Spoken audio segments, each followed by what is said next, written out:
श्री सिद्धांत सरस्वती विजयते गौरी गोष्ठीपति। वंदे गुरुपदद्वन्द्वं भक्तबिंदसमन्वितं श्री चैतन्य प्रभुं वंदे नित्यानन्दसहोदितं श्री नंदनंदनं वंदे राधिका चरणोदयं गोपीजनसमायुक्तं बिन्दावनं वाञ्छाकल्पतरुश्च कृपा सिन्धुभ्यश्च पतितानं पावनेभ्यो वैष्णवेभ्यो नमो नमः। मूकं करोति वाचालं पंगुं लंघयितगिरिं यत्किपातमहं वन्दे परमानन्दमाधवं। वृन्दावै तुलसीदेव वै पिया वै केशवस्य च कृष्णभक्तिपदे देवी सत्त्ववत्त्वयि नमो नमः। नारायण नमस्कृत्य नरं चैव नरोत्तमं देवीं सरस्वतीं व्यासं ततो जयो मुदीरये। संकीर्तने कृष्ण कथोपदेशे गौरीयपत्रस्य प्रकाशने च सदानुरक्तो गुरुभक्तियुक्तो भक्तिप्रमोदाक्ष जगोद्वरुण्य ध्येयं सदा परिभवग्नमभिष्टदोहं तीर्थास्पदं शिवविरिञ्चनुतं शरण्यं भीत्तात्युहं पुनतपाल्भवद्दिपूतं वन्दे महापुरुषते चरणारविन्दं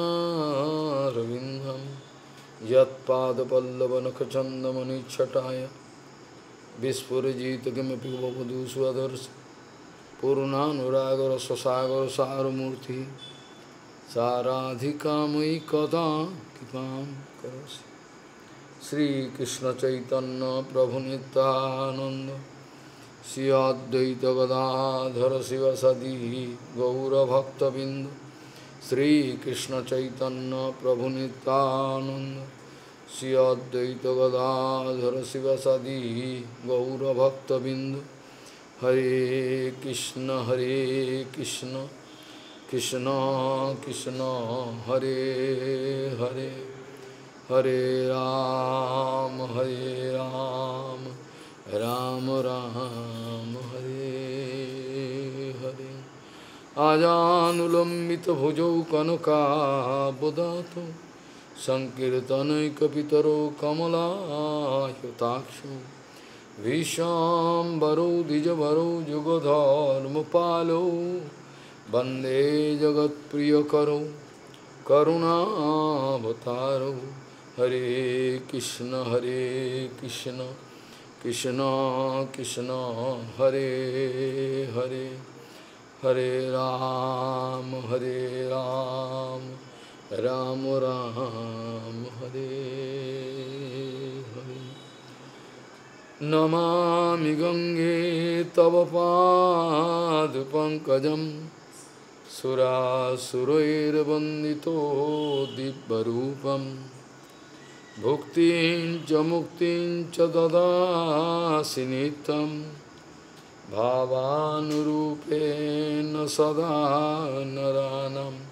गंगातरङ्गरमणीयजटाकलापं गौरी निरन्तरविभूषी त्ववामभागं।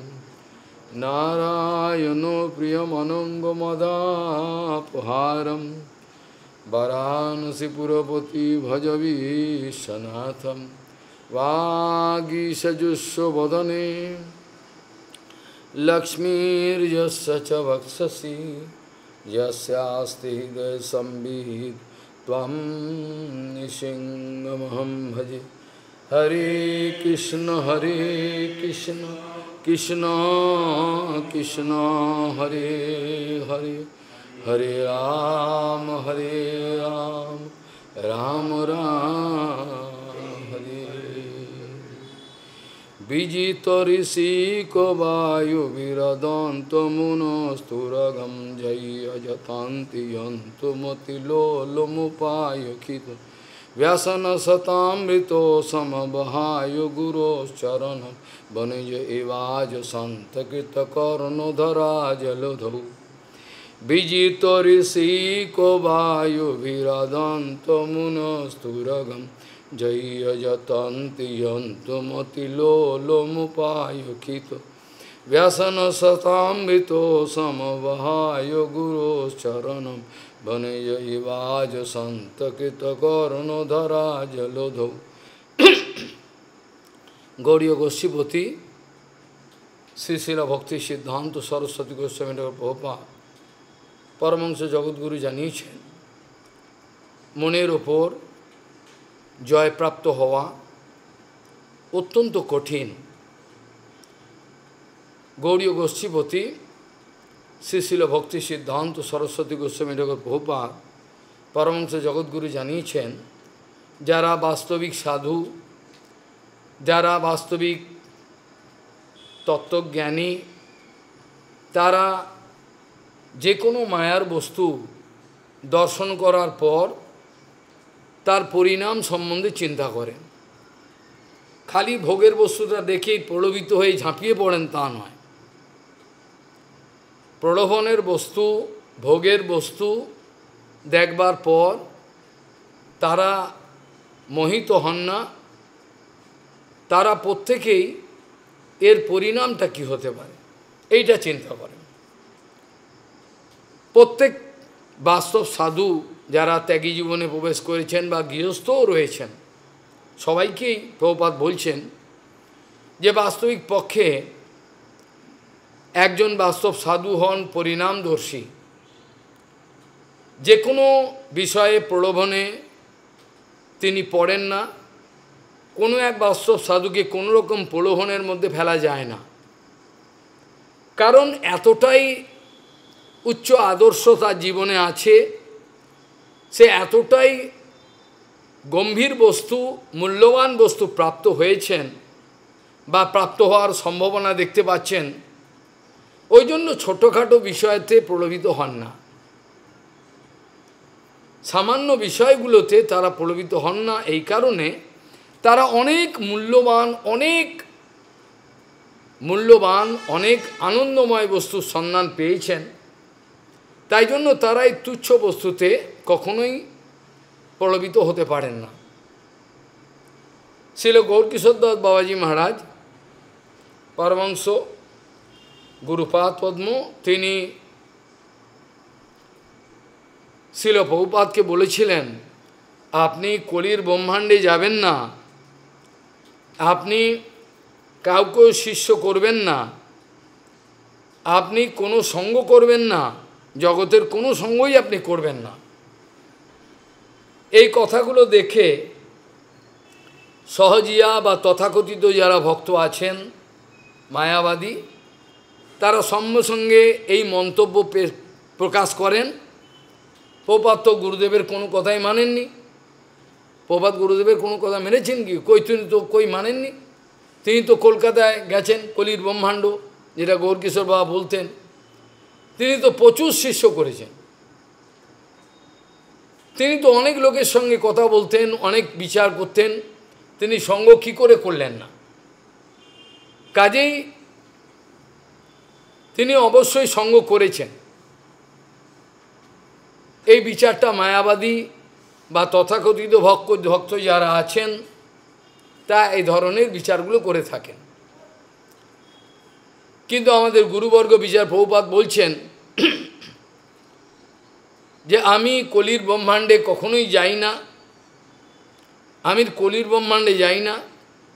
আমি কলকাতায়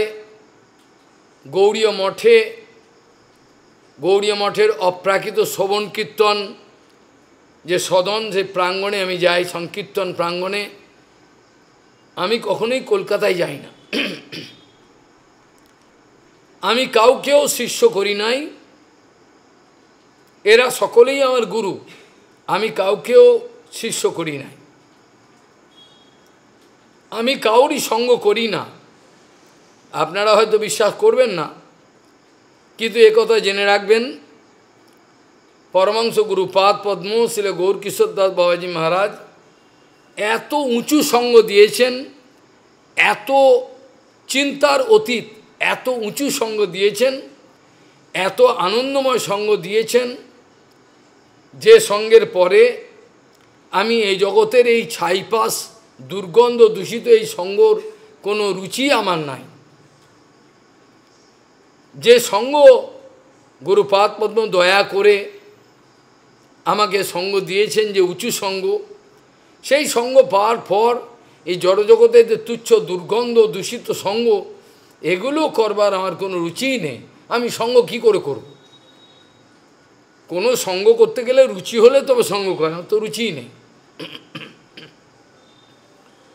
তাহলে প্রথমে শুরু করলাম কি দিয়ে না, প্রভুপাদ বলছেন যারা বাস্তবিক হরিভজন করেন সাধু, তারা কখনোই এই জগতের প্রলোভনে পড়েন না কোনো বস্তুতে।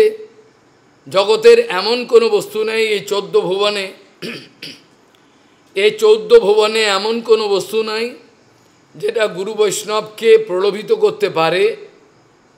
এই 14 ভুবনে এমন কোনো বস্তু নাই যেটা গুরু বৈষ্ণবকে প্রলোভিত করতে পারে, তারা ওই প্রলোভনের ফাঁদে পড়বেন, এটা নয়। তার কারণ প্রভুপাদ বলছেন এক বাস্তবিক সাধু পরিণামদর্শী, তারা যে কোনো ভোগের বস্তু, যে কোনো প্রলোভনের বস্তু দেখার পর সঙ্গে সঙ্গে চোখটাকে বুঝতেও হয় না, সঙ্গে সঙ্গে চিন্তা করেন এখন তো এটা আনন্দ হবে, কিন্তু এর পরিণামটা কী, এর পরিণামটা কী দাঁড়াবে, এই ব্যাপারটা চিন্তা করে তিনি ওই প্রলোভনের বস্তু থেকে দূরে থাকেন। ইয়া নিশা সর্বভূতানাম তস্যাম জাগ্রতি সংযমী, যস্যাম জাগ্রতি সংযমী সা নিশা পশ্যতো মনে। যে বিষয়গুলোতে আমরা বড় বড় চোখ করে দেখি, কোথায় কি আছে, কিসে আমার সুবিধা হবে, ফায়দা হবে, এই বিষয়গুলোতে, প্রলোভনের বিষয়গুলো আমরা দেখি, মানে জগতের যে লাভ লোকসানের হিসাবগুলো, জগতের লোক কিভাবে কতটা পরিমাণে ভোগের বস্তু হাসিল করতে পেরেছে, এইটি তার দাম। কে কত পরিমাণে টাকা, কত বিল্ডিং, কত সম্মান প্রতিপত্তি, এইটাই জড়জগতের মূল্যায়ন হয়। কোনো ব্যক্তির মূল্যায়ন এভাবে হয়, কোনো ব্যক্তির মূল্যায়ন করতে গেলে এভাবে হয়। ওই ব্যক্তিদের কত টাকা আছে, কতবার বিদেশে গেছে, কত লোককে, এইভাবে আমাদের সাধুরাজ্যও তাই হয়ে গেছে। কত শিষ্য বানিয়েছে, কবার বিদেশে গেছে, কত টাকা আছে, কত মন্দির, এগুলো দিয়ে আমাদের বিচারগুলো। যে বৈষ্ণব নিষ্কিঞ্চন, তার কিছু নাই, তাকে কোনো মূল্যই কেউ তার মূল্যই বোঝে না। এই জগতের এইভাবেই আমাদের এই মূল্যটা হয়। কে কত পরিমাণে ভোগের বস্তু, টাকা পয়সা, বিল্ডিং বাড়ি, ব্যবসা, কত সম্মান প্রতিপত্তি আদায় করতে পেরেছেন সমাজের থেকে, সমাজকে বোকা বানিয়ে তার ততটা পরিমাণে মূল্য, ততটা পরিমাণে তার মূল্যায়ন হয়। বাকি কোনো গৌরকিশোর বাবা কি কে জানে, এ তো এক কোণে পড়ে থাকেন। তো বর্তমানে যেগুলো আমরা জানি বলে মনে করছি, এটাকে জানা বলেই না। গৌরকিশোর বাবাকে সত্যি আমরা জানি, এটা তো এমনি ছবিটা দেখি, এই বুঝি, বাস্তবেই জানি না গৌরকিশোর বাবা কে, তার মহিমা কি, আমরা কি বুঝবো, এটা তো বোঝার কোনো প্রশ্ন নেই। এই জন্য বলছেন যে বিষয়গুলোতে জড়জগতের লোক হিসাব কিতাব করিয়ে নেবে বলে জড়জগতের লোকগুলো বড় বড় চোখ করে তাকিয়ে রয়েছেন, আমার এক ফোঁটাও যেন আমারটা বুঝে নেব, এই আমি আমার, এরা খুব সাবধান। হিন্দিতে বলে হুঁশিয়ার, রাম ভজন কি আলসি, ভোজন কি হুঁশিয়ার। কোথায় আলুর পরোটা হচ্ছে, কোথায় নানপুরি হচ্ছে, ওইগুলো আমরা দেখতাম। ভারতী মহারাজ, আমি বসে থাকতাম, এগুলো দেখতাম, বিভিন্ন মজাগুলো দেখতাম। বলছেন রাম ভজন কে আলসি, ভোজন কে হুঁশিয়ার। কতটা পরিমাণে খাবো, কি খাবো, এগুলো সাবধান। রাম ভজনে আলসি, ভজন, রাম মানে বলরাম হতে পারে, যাই হোক কথাটা চলতি কথা হিন্দিতে। তাহলে প্রশ্ন হলো এই যে জাগতিক বিষয়েতে লাভ লোকসানের হিসাব করে নেওয়ার মতো চতুরতা জড়জগতের লোকগুলো যথেষ্ট আছে, কিন্তু ভজন রাজ্যের কোনো সামান্য বিষয় বুঝবার মধ্যে চতুরতা নাই। যেজন কৃষ্ণ ভজে সে হয় বড় চতুর, এই কথা আমরা শুনেছি। কৃষ্ণভক্ত শয়তানের শয়তান, যে ব্যক্তি শয়তানি করবে তাকে কি করে ঘুরিয়ে তাকে লাগিয়ে দেবে। কৃষ্ণভক্ত শয়তানের শয়তান, লেখাগুলো দেখে বোঝা যাচ্ছে না? শয়তানগুলো করছে তার জবাবগুলো শয়তানের এগুলো দেওয়ার রুচি নেই। কৃষ্ণভক্ত শয়তানের সন্ধান, শয়তান প্রভুপাদ কীভাবে জবাবগুলো দিতেন, কেশব মহারাজ কীভাবে জবাব দিতেন, তারা তো ঘোমটা টেনে পালিয়ে যেতেন না, পাঠাতেন কি উত্তর দিয়ে ছাড়তেন। কাজেই এ ব্যাপারে তারা খুব চতুর। আমাদের লাভ লোকসানের হিসাবটা বুঝে নেব, এই ব্যাপারটা চতুর। কিন্তু সাধুগুরু বৈষ্ণব তারা এই বেচারে চোখ বন্ধ করে থাকে। এটা তাদের রাত্রি সদৃশ্য। রাত্রিবেলা যেমন লোকে ঘুমোয়, কোনো ব্যাপারে কিছু ঘুমোয় আর কি, এরা নিশা মানে আবার বিশ্রাম করবে। সাধুগুরু বৈষ্ণব এই জাগতিক বিষয়তে তারা চোখ বন্ধ করে থাকেন, কারণ তাদের কোনো আগ্রহ নাই। আর পারমার্থিক বিষয়ে যেমন জাগতিক লোক চোখ বন্ধ করে থাকে, তাদের কোনো উৎসাহ নেই, এক বিন্দু কিছু, ও সব ছাড়ুন। এবার বলে কি, বলে আপনারা শুনলে অবাক হয়ে যাবেন, তারা কি বলে, বলে বি প্র্যাকটিক্যাল। ছাগলগুলো বলে না না আমরা ইমপ্র্যাকটিক্যাল, এই ভজন করছি না, এটা ওরা বলতে চায়, আরে মহারাজ ওটা তো দার্শনিক বিষয়, বি প্র্যাকটিক্যাল। কত বড় ছাগল এগুলো, এইরকম ভাষা বলে। আমি বলি what do mean by practical, practical কাকে বলে, কি বুঝেছো তুমি, এইরকম ভাষায় কথা বলে। বি প্র্যাকটিক্যাল, এটা তো দার্শনিক বিষয়, দার্শনিক বিষয় মানে এগুলো এলেবেলে এমনি থাকবে, আমরা পড়বো আর মজা লুটবো এগুলো। কিন্তু প্রভুপাদ বলছেন ভজন রাজ্যে যা কিছু সেগুলোই হলো সবচেয়ে বড় প্র্যাকটিক্যাল। বাকি জগতের লোক যা করছে এটা ইমপ্র্যাকটিক্যাল, কিন্তু অনিত্য। কিন্তু ছাগলগুলো উল্টো বলবে। একজন ব্যক্তি বলছেন যে টাইম ইজ মানি, এরকম কথা ভাষা তাদের, সময় হলো টাকা, টাইম ইজ মানি, এটা বর্তমান অ্যাডভান্স জগতের এটা হচ্ছে বিচার। আধুনিক মানে হলো এই চরিত্রহীন জগতে, চরিত্রহীন জগতের এটা হলো নিয়ম। তারা বলছেন টাইম ইজ মানি, প্রবাদ বলছেন না টাইম ইজ পরমার্থ, টাইম ইজ মানি নয়, এটা ভুল কথা। এক একটা ফ্র্যাকশন অফ সেকেন্ড আমার জীবনে যেন অপচয় হয়ে না যায়, কাউর দোষ দর্শনে, কাউর সমালোচনায়, কাউর ভালো মন্দ দর্শনে আমার সময়গুলো যেন না যায়। এগুলোর দায়িত্ব গুরু বৈষ্ণব, তারা ভজন করেও এগুলো সমাধান করতে পারেন, তাদের কাজটাই এরকম। তাহলে যে বিষয়েতে জাগতিক লোক নির্দিত যায় পারমার্থিক বিষয়ে, সে ব্যাপারে সাধুগণ জাগ্রত রয়েছেন। আর যে বিষয়ে জাগতিক লোক জাগ্রত রয়েছেন খুব হুঁশিয়ার, সে ব্যাপারে গুরু বৈষ্ণব চোখ বন্ধ করেছে, ওদের কোনো আগ্রহ তাদের নাই, কোনো রকম আগ্রহ তাদের না। যা নিশা সর্বভূতানাম তৎসম জাগ্রতি সংযমী, যসম জাগ্রতি ভূতানি সা নিশা পশ্যতো মুনি, এটা নিয়ম। আলোচনা প্রসঙ্গে আমরা যে শ্লোকের আলোচনা শুরু করেছি, সে শ্লোকেতে বলছেন যে কালকেও এই কথাটা একটু সামান্য উত্থাপন হয়েছিল, যে কোনোভাবে নিজের চেষ্টায় কোনো দিন বিষয়কে জয় করা যাবে না, মায়াকে জয় করা যায়। এটাই তো কীর্তনে কী পড়ি, মায়ারে করিয়া জয় ছাড়ানো না যায়, সাধুগুরু কীভাবে না না, এটাই তো পড়ি আমরা। এটা কত বড় সত্যি কথা, এটা যদি আপনার পরীক্ষা করতে হয় নিজে পরীক্ষা করে দেখবেন, যে মায়াকে আপনি ছাড়াবার চেষ্টা করুন, নিজে চেষ্টা করুন কিরমভাবে পারেন। যত মায়াকে ছাড়াবার চেষ্টা করেন, মায়া পিশাচি তত বেশি পেয়ে বসবে, তত বেশি পেয়ে বসবে। যেটা হিন্দিতে একটা গল্প বলতেন আমাদের চণ্ডীগড়ের মহারাজ, বলছেন গুরুদেব বলছে এই নদীতে ঝাঁপ মেরেছে, ঝাঁপ মেরে একটা কম্বল ভেসে যাচ্ছিল, বললে আমার কাজে লেগে যাবে কম্বলটা, বেকার ভেসে যাবে কেন, ও গিয়ে সেই কম্বলটাকে জোর করে ধরেছে, যে কম্বলটাকে নিয়ে আসবে, আর কম্বল ওকে জড়িয়ে ধরেছে, কম্বল তো কম্বল না, ভাল্লুক, ও বুঝতে পারিনি। গুরুদেব পার থেকে বলছেন कंबल का जरूरत है नहीं तो आजा, कंबल को छोड़ दे। वो बोलছে गुरुजी मैं कंबल को छोड़ना चाहता हूँ, कंबल मेरे को छोड़ता नहीं, मैं क्या करूँ, कंबल तो আমি ছাড়তে চাই, যে ও ছাড়ছে না আমাকে কি করব। এইটা হচ্ছে আমাদের মায়ারে করিয়া যায় ছড়ানো, আমাদের এই অবস্থাটা। গুরুদেব বলছেন কিন্তু আমরা মায়া ছাড়ব, সব ছাড়ব, মায়া ছাড়তে পারব, আপনাকেও ছেড়ে দেবো, যদি বলেন আপনাকেও ছেড়ে দেবো, অনায়াসে ছাড়ব, কিন্তু মায়াকে ছাড়তে পারব না।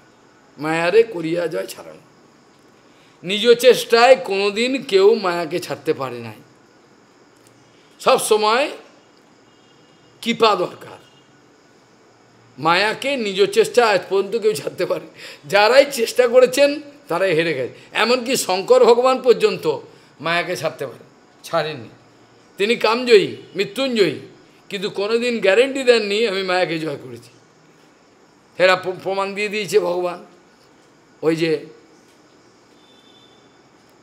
বোঝা গেল না, সে অমৃত বিয়োগের সময় মোহিনী মোজা চাকিয়ে দিলেন, শেষে যখন ভগবান সামনে আবির্ভাব হয়ে যাকে তুই কী হলো শঙ্কর, তোমার কি হলো, তুমি তো মৃত্যুঞ্জয়ী, তুমি তো কামজয়ী, তোমারও কি হলো, এটা লজ্জায় মাথা নিচু। অর্থাৎ কেউ গ্যারেন্টি দিতে পারবে না, কেউ কোনো দিন।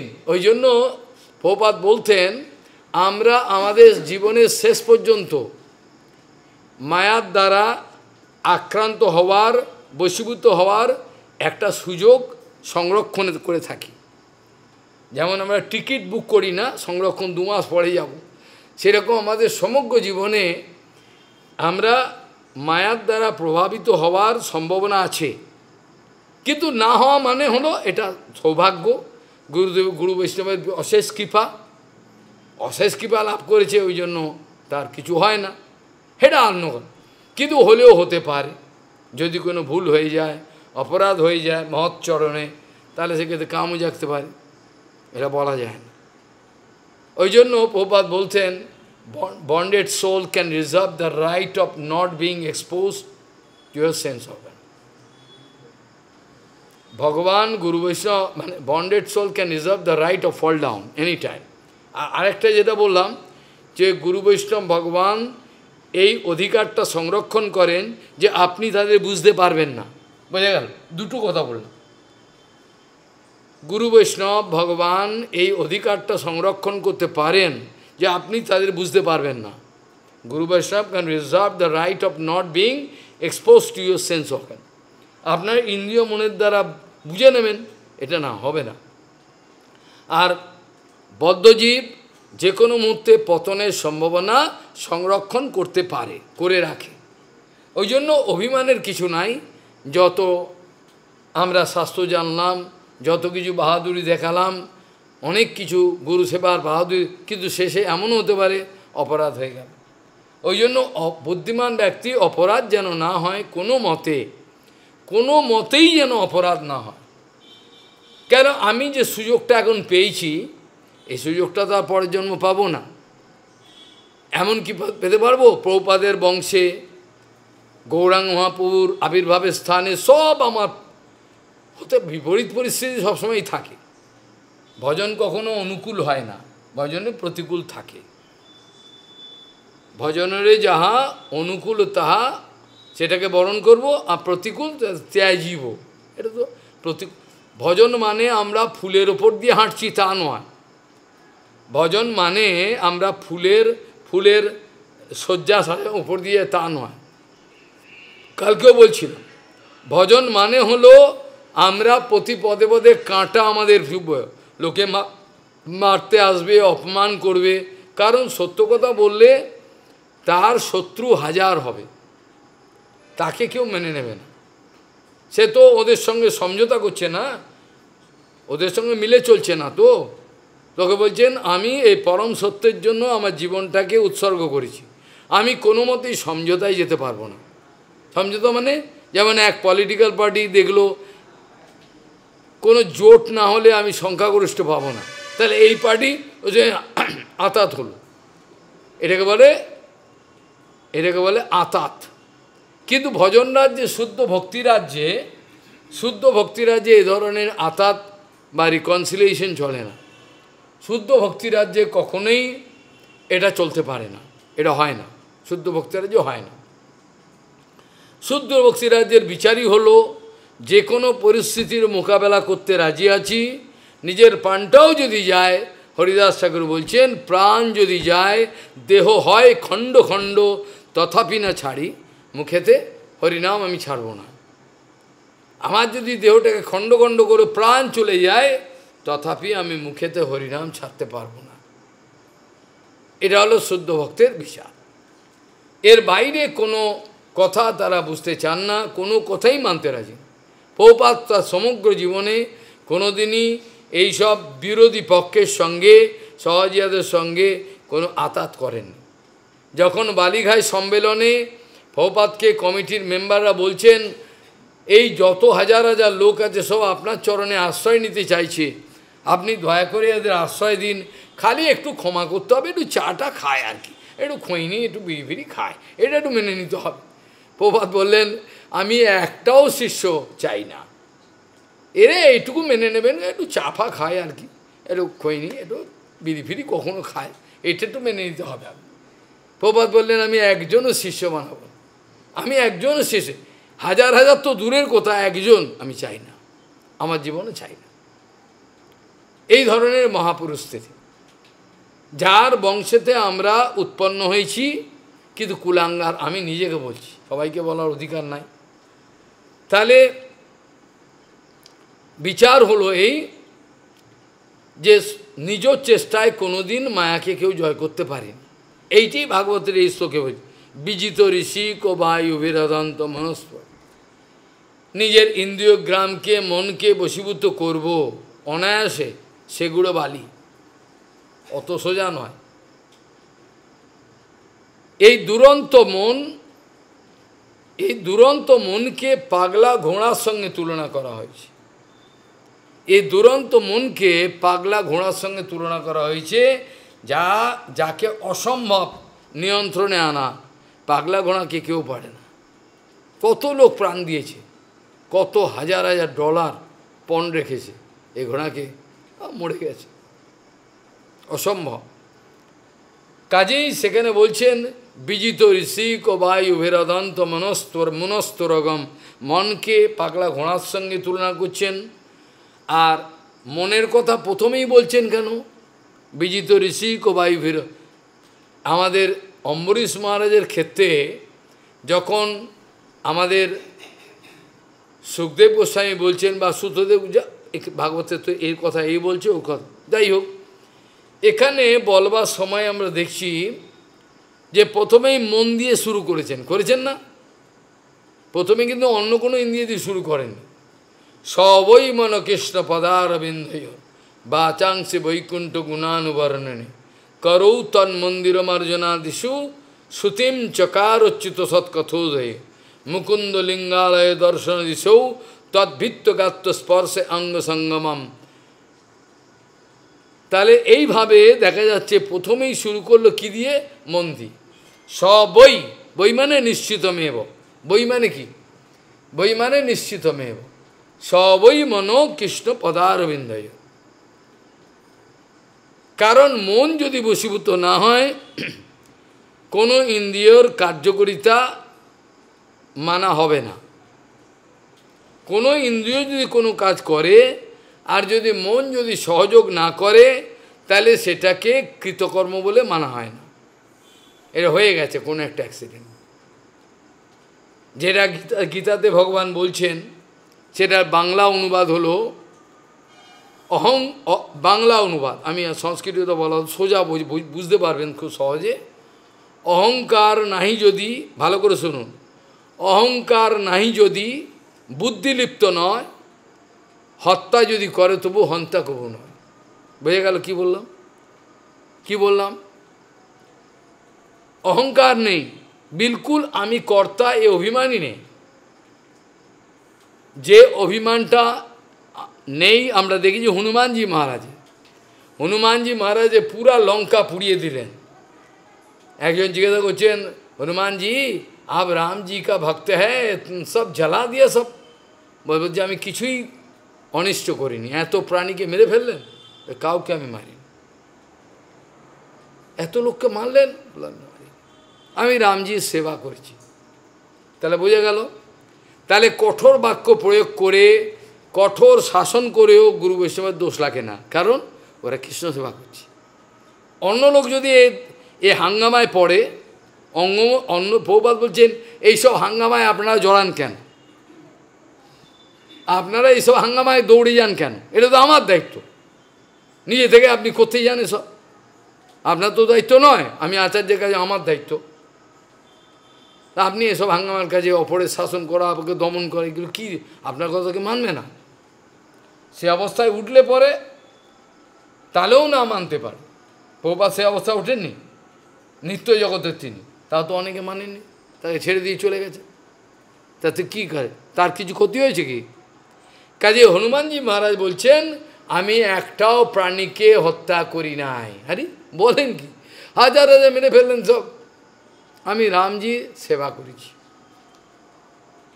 তাহলে গীতাতে ভগবান এটা বাংলায় বলছে, অহংকার নাহি যদি, বুদ্ধি লিপ্ত নয়।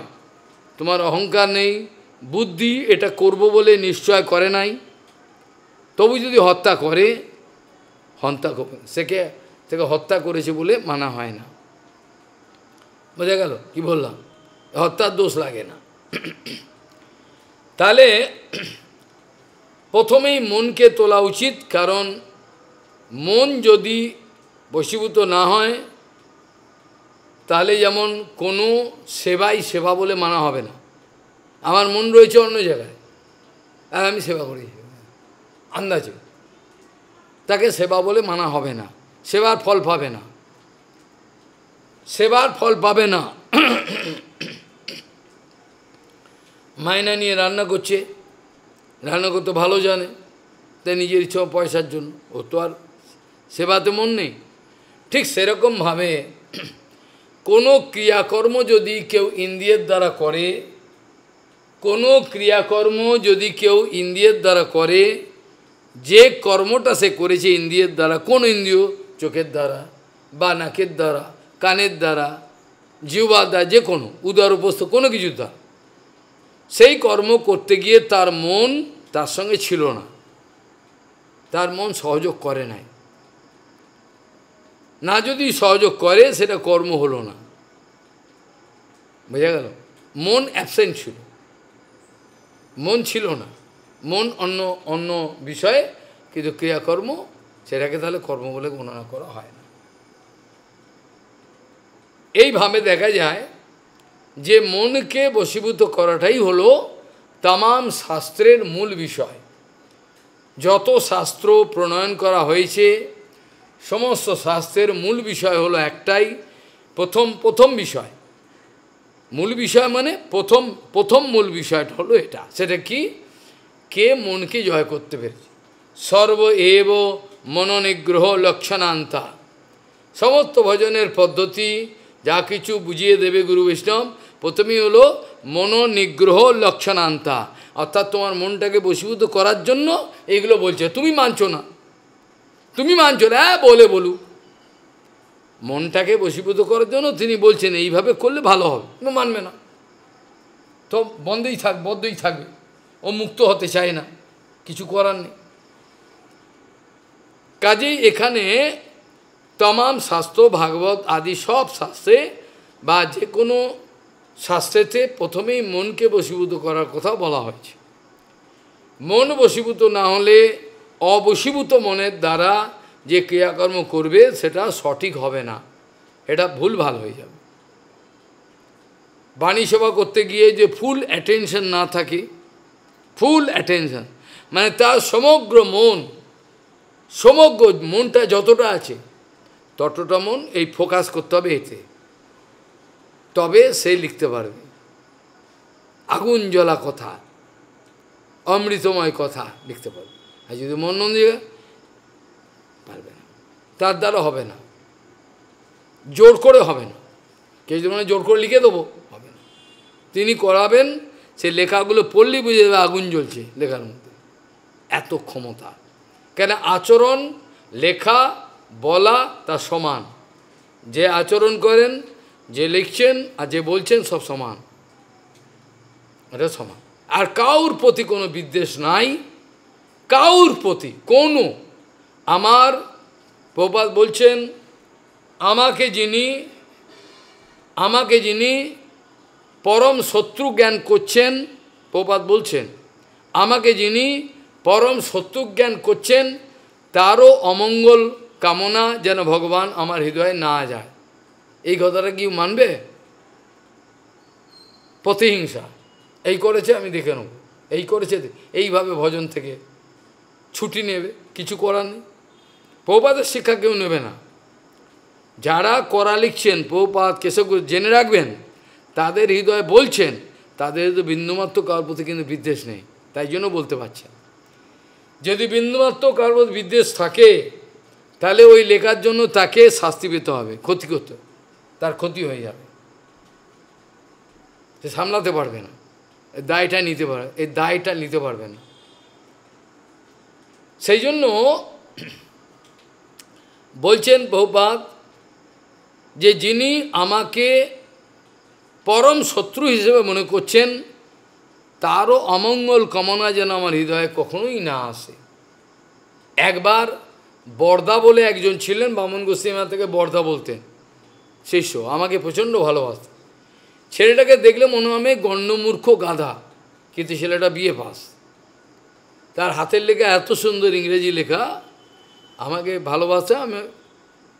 সে এখন চলে গেছে জগৎ থেকে, বহুদিন পূর্বেকার কথা বলেছি, মনে পারে 14-15 বছর আগেকার।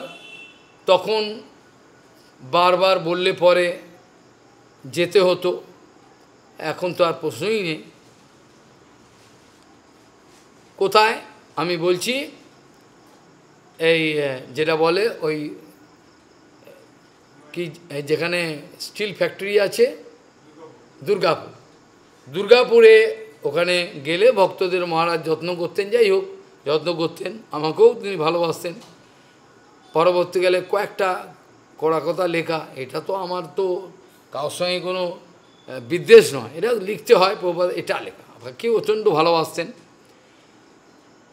ওই যে ঘরেতে আমাকে থাকতে দিয়েছিল, বিশ্রাম করতে দিয়েছিল, সেইখানে বরদা প্রায়ই আসতো, ওর ভাল লাগতো কেন জানি না। ও এসে আমার সঙ্গে গল্প করতো, অন্য অন্য মহারাজরাও কখনো আসতো ঘরে, আর সন্ধ্যেবেলা হরিকথা, আর সকাল থেকে বিভিন্ন লেখালেখি আর আলোচনা এগুলো চলতো। কেউ প্রশ্ন করতো, বিভিন্ন লোক আসতো, বা পরিক্রমায় যেতে হতো রাস্তায়, ওখানেই 3-4 ঘন্টা চলে যেত, সকালে বেরিয়ে তারপর নাম আছে সব কিছু।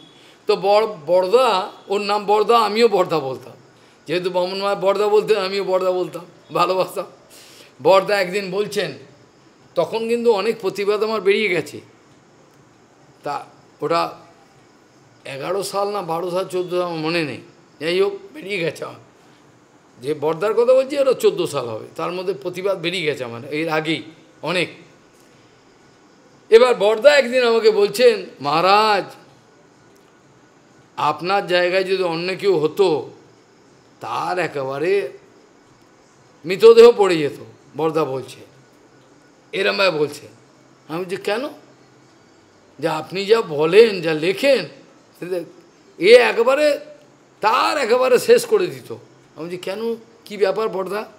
বলছে মহারাজ ওরা সব আপনার ছেঁদা খুঁজছে, ছেঁদা খুঁজছে, একটু ছেঁদা যদি খুঁজে পায় আপনাকে একবার শেষ করে দেবে, ছেঁদা খুঁজছে ওরা, বুঝে গেল? বলছে ছেঁদা খুঁজছে, আপনার দোষ খুঁজছে, যদি পেত তাহলে আপনাকে শেষ করে দিত। খালি কথা বলা আর আচরণে সমান রাখতে ভগবানের ইচ্ছায়, এই জন্য কিছু করতে পারছে না, এই কথা। তা আমি সন্তুষ্ট হলাম, সবাই যা বলে। তো যাই হোক, এই হলো কথা। মনকে বশীভূত করা সবচেয়ে ভজনের প্রথম। যত কিছুই সে করুক, যত কিছু বলুক, যদি কাউর প্রতি বিদ্বেষ বিন্দুমাত্র থাকে, গুরুপাদ বলতেন দেহ ছাড়ার আগে, গুরুপাদ বলতেন দেহ ছাড়ার আগে জগতে যদি কোনো ব্যক্তি, কোনো বস্তু, কোনো কিছুর প্রতি আকর্ষণ বা বিদ্বেষ থাকে, তাহলে আবার জন্ম নিতে হবে। গুরুপাদ বোঝাতেন যদি দেহ ছাড়ার আগে কোনো বস্তু বা কোনো ব্যক্তির প্রতি আকর্ষণ বা বিকর্ষণ, ঘৃণা, বিদ্বেষ থেকে থাকে, তাহলে যেখানে আগে এই হিসাবটা মেটাতে গিয়ে আবার জন্ম নিতে হবে। জেনে রেখো, এইভাবে চলবে, এরা বুদ্ধিমানের কাজ হবে না। তাহলে বিজিত ঋষি কবাই বেদান্ত মনস্তরাগম, মন অবশীভূত পাগলা ঘোড়ার মতো। আর বলছেন সমস্ত ইন্দ্রিয়গ্রামকে জয় করার পরে যদি মন বশীভূত না হয়, তাহলে সব বৃথা। জেনে রেখো, সব বৃথা চলে গেল, সব বৃথা, কোনো লাভ হলো না। মন এদিক ওদিক দৌড়াচ্ছে, চঞ্চল, স্থিরতা নাই, তাহলে কিন্তু কোনো লাভ হলো না। ওই জন্য ভজনের প্রক্রিয়া আছে, খালি বোকা সেজে বসে থাকলে হবে না। ভজনের বিভিন্ন প্রক্রিয়া আছে, সেই পদ্ধতি অনুযায়ী আমাদের চলা দরকার। কোনো ভজনের প্রক্রিয়ার প্রতি কোনো আগ্রহ নাই, এই চলছে চলুক, আমরা কি আর বুঝি এক জন্মে কি হয়। আরে এক জন্ম কে বলল? অনন্ত কোটি জন্ম চলে গেছে। এক জন্ম, এটা অনন্ত অনন্ত কোটি জন্ম চলে গেছে। এই জন্মটা পেয়েছি, এবার গাধা গরুর মতো সময় নষ্ট করবো কি? গাধা গরুর মতো সময় নষ্ট করবো? তাহলে তো হয়ে গেল, আর তো এই সুযোগ পাবো না। প্রভুপাদের বংশেতে আসা, তার শিক্ষা, গৌরাঙ্গ মহাপ্রভুর আবির্ভাব স্থানের কাছে, এইসব সুযোগ কি আর আসবে বলে মনে হয়? আপনার মনে হয়? একবার যদি এই সুযোগ চলে যায়, আর কোনো ঠিক নেই, কোনো ঠিক নেই। ওই জন্য বিদ্বেষ যেন কেউ কাউর প্রতি না থাকে, প্রত্যেকে পরের প্রতি একটা শ্রদ্ধা, ভক্তি, ভালোবাসা যেন থাকে। এইটা প্রভুপাদ সব সময় শাসন করতেন। একবার দুই মহারাজের মধ্যে একটু বিদ্বেষের মতো হয়ে গেছিল। বিদ্বেষ মানে ওই ঠোকাঠুকি, ঠিক বিদ্বেষ নয়। প্রভুপাদ খবর পেয়েছেন, খবর পেয়ে দুই মহারাজকে ডেকেছেন, নাট্যমন্দিরে বসিয়েছেন, বসিয়ে বলছেন আপনি এনার গুণগান করুন, শুরু করুন। প্রভুপাদ বলছেন এনার গুণগান শুরু করুন। তো ইনি এনার গুণগান শুরু করলেন। গুণগান হয়ে যাওয়ার পর উনাকে বললেন আপনি এবার এনার গুণগান করুন। করে দুজনের হাত জোড়ালেন। এ জগতে বিদ্বেষের বস্তু আমরা নিজেরাই নিজেদের। আমার মনই আমার শত্রু, আমার শত্রু কিন্তু কেউ নেই। আমি প্রথমেই ভুল করি, আমার এই যে বদ্ধ মন এই ভেবে নিল, যখন যা খুশি ভেবে নিল, ওকেরও প্রমাণ কোনো কিছু কোনো তোয়াক্কা করে, এটা ঠিক নয়। যা মনের তো আর অগম্য স্থান নেই, যখন খুশি যেখানে চলে যাবে, আর ভেবে নিল। একটা আগে সরজমিনে এটা বুঝতে হয়, কি হয়েছিল, ঘটনাটা কিভাবে হয়েছিল, সব ব্যাপারে জানতে পারে। কেন মানুষের ভ্রম, প্রমাদ, বিপ্রলিপ্সা, কর্ণাবাড়ে এগুলো থাকবেই। আমি নিজে চোখে দেখলাম এইটা করেছি। কি নিজে চোখে দেখলে তুমি? নিজে চোখে কি দেখলে? এইটা বলে ফেল। মানুষের ইন্দ্রিয়ের দ্বারা যা কিছু অনুভব হয় সমস্ত কিছু ভুল, কদাচিৎ ঠিক হয়। একটা উদাহরণ আমি দিয়েছিলাম, মনে আছে? এই জড়জগতের কচুবেড়িয়া, যেটাকে বলে 24 পরগনা কচুবেড়িয়া, সাগর সঙ্গমের কাছে যোগী লোকনাথের জন্ম হয়েছিল। যোগী লোকনাথ তিনি একটি গাছের তলায় বসে ভজন করছিলেন। তিনি দূরের থেকে দেখলেন সামান্য কিছু টাকা পয়সার জন্য লড়াই হয়ে একজন আরেকজনকে খুন করলো, ছুরি দিয়ে কেটে দিল আর ও পালালো, আর মৃতদেহ পড়ে রয়েছে। ওখানে উনি ভজন করছেন। এবার পুলিশ আসার পর যে কোনোভাবেই ওই ছোঁড়াটাকে যিনি করেছেন খুন ওকে গ্রেপ্তার হয়েছে। পাপ তো আর চাপা থাকে না কোনো রকমভাবে কেউ। এবার পুলিশ এসে এই বাবাকেও ধরে নিয়ে গেছে, ওকেও ধরে নিয়ে গেছে, ধরে গিয়ে পুলিশে নিয়ে গিয়ে হেফাজতে রেখেছে। কে তাকে এবার কোর্টেতে প্রমাণ চাইছে, বলছেন আপনি তো ওই ওই ওই ওই গাছের তলায় বসে দেখেছেন খুন করেছিল এই লোকটা। উকিল বলছে বাবা এখন কাঠগড়া দাঁড়িয়ে রয়েছে, আপনি কি দেখেছেন এ খুন করেছিল এই ব্যক্তি? হ্যাঁ ইনি খুন করেছে। কি বলেন, পাগল নাকি আপনি? আপনার এত বৃদ্ধ বয়স, কত বয়স আপনার মিলর্ড? এর বয়স কত? এর চোখে চশমা নেই, এ কত দূরে খুনটা হয়েছে এ দেখে নিল বললেই হবে? হ্যাঁ ফালতু মিথ্যেবাদী, মিথ্যেবাদী বলছেন। তখন কি করেন তিনি? সত্যিই তো এত দূর থেকে দেখার সময় কে মেরেছে অনেক দূর। তখন বাবা বলছেন যে আপনি এক কাজ করুন, এই কোর্টের বাইরে যে আম গাছটা আছে ওখানে তলা থেকে দেখবেন লাল পিঁপড়ে ওপরে উঠছে। এসো দৌড় মশাই, কী কথা বলে, আপনি কি দেখে আসুন ওই যে আম গাছটা। আপনি দেখে নিলেন? দেখে নিলেন আপনি? যান না, আপনি দেখে আসুন। ওখানে গিয়ে দেখে সত্যি নিচে থেকে লাল পিঁপড়ে অ্যান্সার। তখন যিনি জাজ ধরেছেন বলছে তার চোখের দৃষ্টি এত যে এখান থেকে দূর। প্রভুপাদ একটা গল্প লিখেছেন একটা, দিনেতে তারা দেখে হেলাং চাখে, হেলাং চাখে দিনে তারা দেখি, মানে বলে কি দিনে তারা না? হ্যাঁ দিনে তারা দেখে, হেলাংচার এত ক্ষমতা, বাপরে। লোকে বিশ্বাস করে না, ওই ভাজা পোড়া খাবে ওই ছাগলগুলো, এইগুলো এগুলো জানে না এগুলো যে কত শক্তি আছে, কত কিছু এটা বোঝে না। তাহলে আমরা আমাদের মতো এই দূরের জিনিস আমরা দেখতে পাই না, কিন্তু উনি তো দেখতে পান।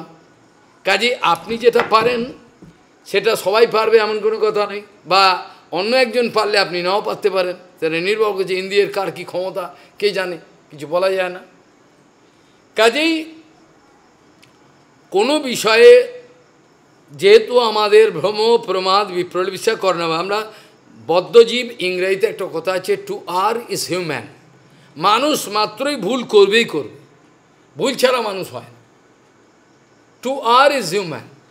কিন্তু কোনো আচার্য, কোনো সদ্গুরু তিনি ভুল করতেই পারেন, এই বলে যাচ্ছেন সব ভুলভাল, লিখে যাচ্ছেন সব বইটা হতেই পারে না, বলছে ওরা এই হতেই পারে, হতেই পারে কী করে? তাহলে তো তিনি তো ভ্রমপ্রমাদ বিপ্রেস কখনো লীলা করলেন, বৃদ্ধ বয়স হয়েছে গুলো মনে পড়ছে না বাবা, এটা বলতে পারে, সেটা আলাদা। কিন্তু কোনোদিন তিনি ভুল কথা বলেছেন এটা বলেন, তিনি বলছেন না বয়স হয়ে গেছে মনে পড়ছে না বাবা, এটা আলাদা কথা। আবার মনে পড়ছে না বলেও 2 ঘন্টা হরিকথা বলে যাচ্ছে। প্রভুপাদের সম্বন্ধে জানতে এসেছিল বিদেশ থেকে, মনে আছে তো? তাকে যখন বলছেন যে মহারাজের সঙ্গে একটু কথা বলবো প্রভুপাদের সম্বন্ধে, ইংরাজি গুরু মহারাজকে বলছেন প্রভুপাদের সম্বন্ধে আপনার প্রত্যক্ষ অভিজ্ঞতা যা যা দেখেছেন উনি লিখবেন, ওই জন্য আপনার থেকে জানতে চান। গুরু মহারাজ বলছেন বাবা কিছু তো মনে নেই, বয়স হয়েছে আমার কত 98 বছর 99 বছর বয়স, কিছু তো মনে নেই, আচ্ছা দেখি কি মনে পড়ে, বলে প্রভুপাদকে চোখ বুঝে দণ্ডবোধ করে শুরু করলেন।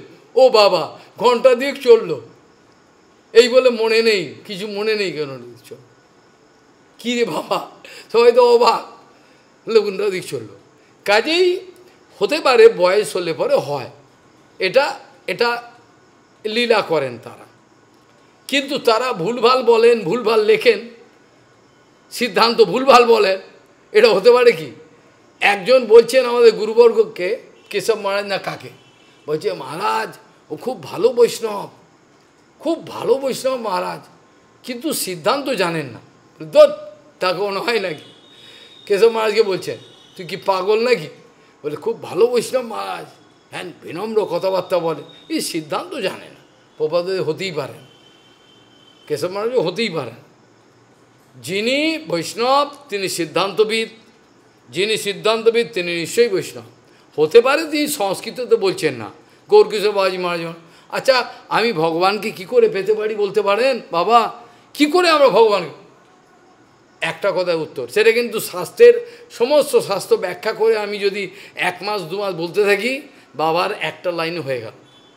তোমরা যেমন টাকা পয়সা, কামিনী কাঞ্চন, স্ত্রী পুত্র কন্যার জন্য কাঁদো, তোমরা ভগবানের জন্য একটু কেঁদো, ভগবানের জন্য দিনরাত কেঁদো, তাহলে ভগবানকে পাবে, হয়ে গেল। তাহলে কত সহজ উত্তর, তোমরা একটু কেঁদো দিন রাত ভগবানের জন্য, তা ভগবান। তো এত সোজা উত্তর, এটা সিদ্ধান্ত। গৌরকিশোর বাবাজি মহারাজ তার সমগ্র জীবনে একটাও সিদ্ধান্ত বিরোধ বলেন নাই। ভক্তিবিনোদ ঠাকুর কোনোদিন তার কথাতে বা আচরণে ভুল দেখেন না। ওই জন্য বিমলা প্রসাদকে বলছেন এই মহাপুরুষের আশ্রয় নেবে তুমি। তাই তো ভক্তিবিনোদ ঠাকুর নিজেই দীক্ষা দিতে পারতেন। ভক্তিবিনোদ ঠাকুর তো নিজেই দীক্ষা দিতে পারতেন প্রভুপাদকে, কেন দিলেন না? লোকে অনেক প্রশ্ন তুলতে পারে।